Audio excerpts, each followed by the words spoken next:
ഒരു home made full chicken ഷവായ ഉണ്ടാലോ. വെറും ഷവായ അല്ല, മസാല ഷവായാണ് ഗൈസ്. ഇപ്പൊ ഇതൊക്കെ ട്രെൻഡിങ്. അങ്ങനെ എന്റെ ഇത് ട്രൈ ചെയ്തു. വളരെയധികം അടിപൊളിയായിട്ട് സക്സസ് ആയിട്ടുണ്ട്.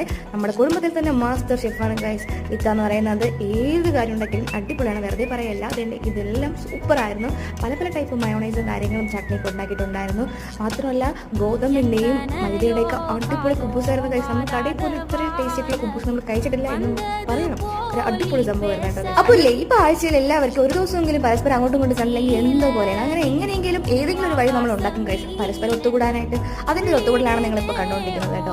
അങ്ങനെ നമ്മളെ ഫുഡ് എല്ലാം റെഡി ആയിട്ട് ടേബിളിൽ സെറ്റ് ചെയ്ത് വെച്ചിട്ടുണ്ട് കേട്ടോ. പിന്നെ ടേസ്റ്റ് ആണെങ്കിൽ പറയാതിരിക്കാൻ വയ്യ ഗൈസ്. കറി എഡിറ്റ് ചെയ്യുമ്പോൾ തന്നെ വൈകുന്ന വെള്ളം വരുന്ന ഗൈസ്. അമ്മ അതൊരു ടേസ്റ്റ് ആയിരുന്നു. സ്പെഷ്യലി വൈറ്റ് കളർ മയോണൈസ് അടിപൊളിയായിരുന്നു ഗൈസ്. പിന്നെ ഗോതമ്പ് കുബൂസും എന്റെ പേഴ്സണലി ഇഷ്ടപ്പെട്ടത് എനിക്ക് ഗോതമ്പ് കുബൂസാണ്. മൈദയിലേക്കാരും അടിപൊളി എന്ന് വെച്ചാൽ അടിപൊളിയായിരുന്നു. അങ്ങനെ എല്ലാവരും കൂടി ഒത്തിരുന്നാണ് കേട്ടോ കഴിച്ചത്. അപ്പൊ ഇത്രയൊക്കെ ഉള്ള ബ്ലോഗ് ഇഷ്ടമായെങ്കിൽ എന്റെ ചാനൽ സബ്സ്ക്രൈബ് ചെയ്യാൻ ഒരിക്കലും മറക്കരുത്. അപ്പൊ സബ്സ്ക്രൈബ് ചെയ്ത് സപ്പോർട്ട് ചെയ്യാൻ വീണ്ടും കാണുന്നതായിരിക്കും.